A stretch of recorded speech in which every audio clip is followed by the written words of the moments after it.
Hey guys, so it's NHL Playoff time again. Go Pens, we're hoping that they can do the impossible, the three-peat.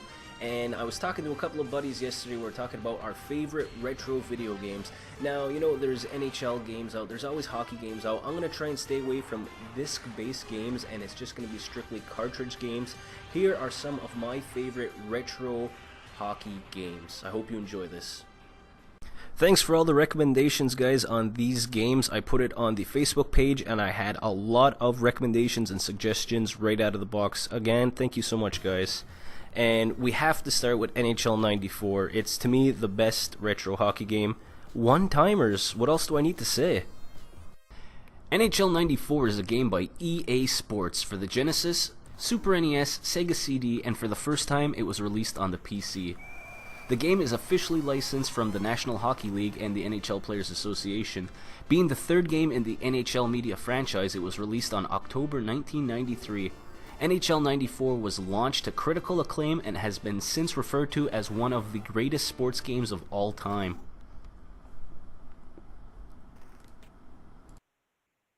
The game maintained the series' signature vertical camera angle, which offered the players distinct gameplay and strategic advantages over the contemporary side-view hockey games, and kept the 2D sprite characters modeled after NHLPA 93, although with some new animations.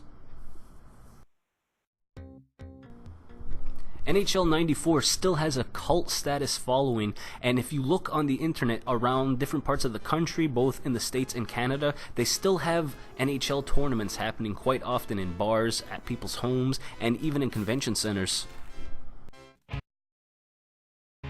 Mutant League Hockey is a game that was released in 1994 for the Sega Genesis. The video game is a spin-off of Mutant League Football and features several of the same team names and players as well as new ones.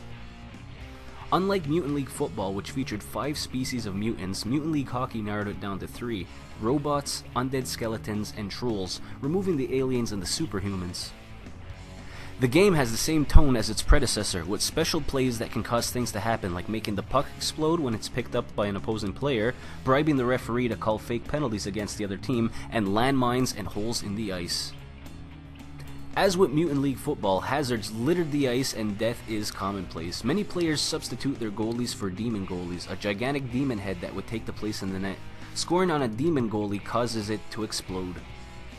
In addition, the crowd is prone to throwing weapons and other power-ups onto the ice, and this can be picked up and used freely. When a player dies, their corpse remains on the ice, and they can even be tripped over. Between periods, a giant slug acting as the Zamboni eats the debris littered on the ice. As in real hockey, fights may break out. Fights in Mutant League Hockey are done as a minigame where the objective is to knock out the other opponent. Both players are still sent to the penalty box, but the player who got knocked out also takes an additional penalty for losing. That's pretty awesome. Blades of Steel.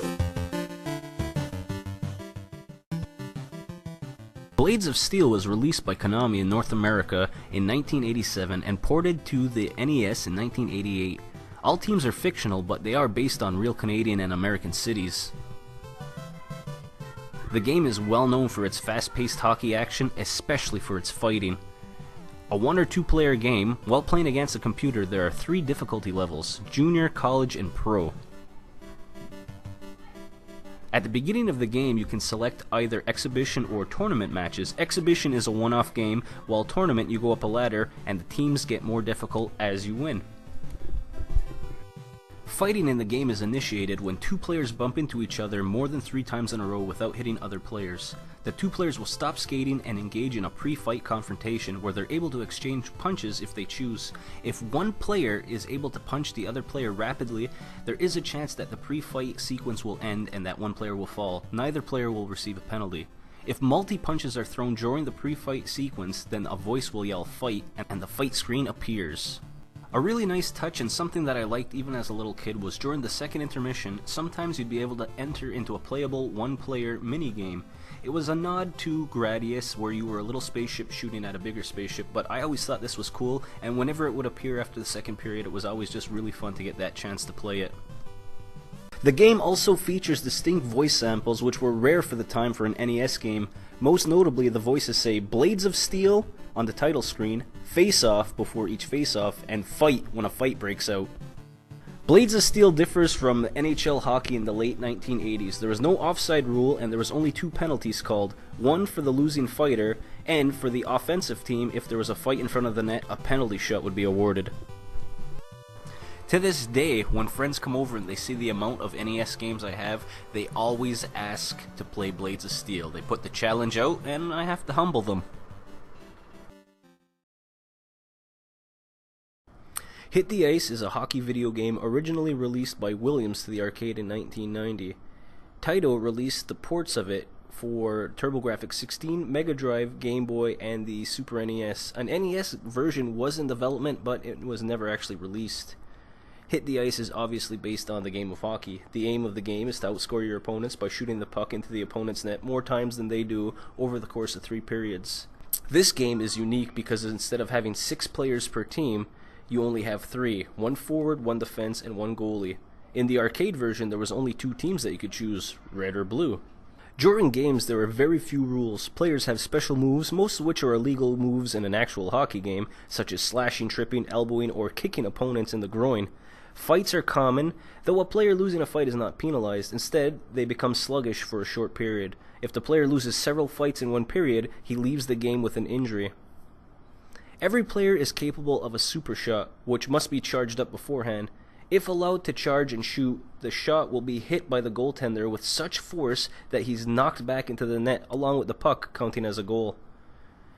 If a team is far enough behind, his team may receive a power-up in the form of a super drink, making the stick of the player who consumes it flash with energy and turn every shot into a super shot for a short time.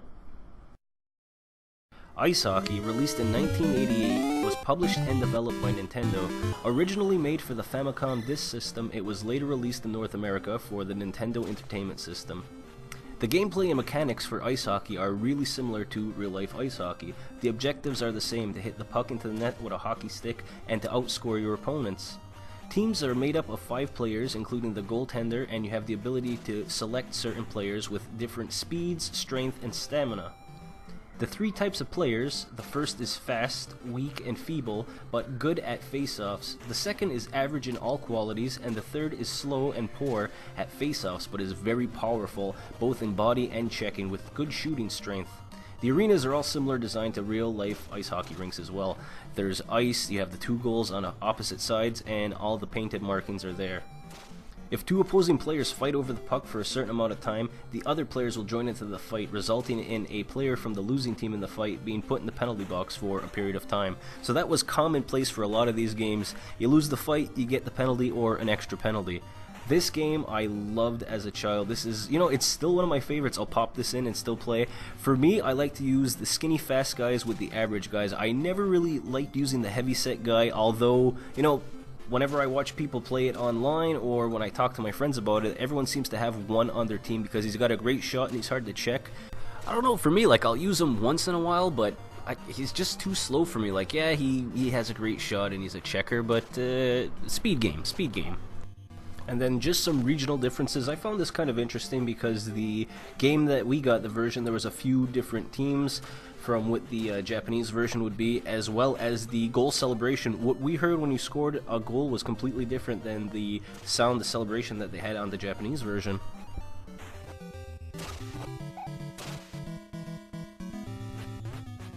And then a few honorable mentions, which will be treated just like any of the other video game segments here. I'm still going to talk about it at length.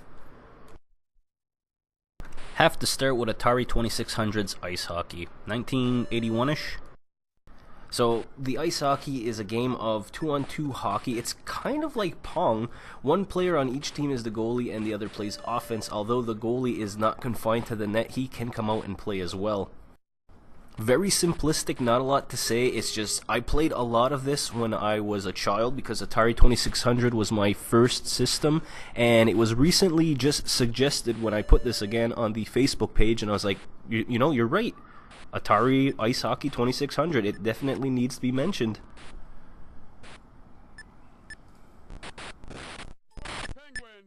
Now, I know I said no disc-based games, but that was at the beginning of the video. Now, going through this, editing it, doing the narration, I'm already breaking my own rule because this game needs to be mentioned.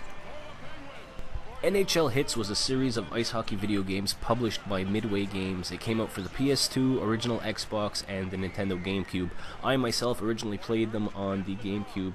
The series is known for its popular and unique gameplay style, which focuses on fast-paced hockey with an arcade feeling to it that delivers entertaining hockey to all gamers, hardcore and the casual fan.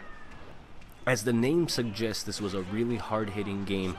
The first two games, NHL 02 and 03, featured 3-on-3, 3 skaters and a goalie. NHL Hits Pro, however, goes a step further and it went to 5-on-5 hockey. I myself always loved the first one, NHL 02. So for Hits 02, the first game in the series, and they were developed by Black Box, it was released in late September in North America. Again, like aforementioned, 3 skaters, 1 goalie on each team. Something interesting was you only had 3 guys on the bench, so you could only have 3 fights in a game because once somebody lost, they were taken out of the game permanently. If a player scores a natural hat trick, which is 3 goals in a row, that player becomes on fire. Remember, like NBA Jam? Meaning that that player can make more powerful shots and is tougher to knock down. Basically, NFL Blitz, but on ice. Not the first Wayne Gretzky hockey, because the Great One has endorsed several games before this, but the Nintendo 64 version is one of my all-time favorites, and it needed to be mentioned. I know some people know that I'm a Penguins fan. I mentioned it at the beginning. I wasn't the biggest fan of the Mario Lemieux hockey, although I do have several copies and the puck. Wayne Gretzky's 3D hockey was developed by Williams Entertainment and published by Atari Games back in 1996. It was later ported to the Nintendo 64 by the company that also did Wayne Gretzky's 3D hockey 98, and later on, the Olympic version. Wayne Gretzky 3D hockey was trying to go against more realistic hockey games that were coming out at the time, mostly from EA Sports. Although there was a more realistic setting where you could play 5-on-5, the gameplay had hard-hitting checks where it would send an ambulance across the screen if they were hurt. There was power saves where the goalie would turn into a brick wall, and of course the power shot that would set the net on fire or knock the goalie into the net. This was a lot of fun in the arcade, and I had a lot of fun with this on the Nintendo 64. A lot of the games on N64 haven't aged well, but this is still really fun to come back to. 3-on-3 hockey. That's going to do it for my list, guys. Now, I know yours is going to be a little different than mine, so I'd love to hear what some of your favorite retro-style hockey games are, and put them down in the comments, because I want to discuss with you guys. And again, I couldn't put all of the hockey games from our childhoods, because this video could have well gone over 30 or 40 minutes. So let's have a discussion, let's hear your favorite games, and I really appreciate you watching this video. Thanks a lot, guys, for taking the time to check this out. Drop a like if you like this video, and I'll be back in about a week. I'm going to the flea market this time, I promise. Take care, guys. I'm out of here. Found this mildly entertaining? Why not click on one of these 2 videos to see if you like more from Loch's Monster channel?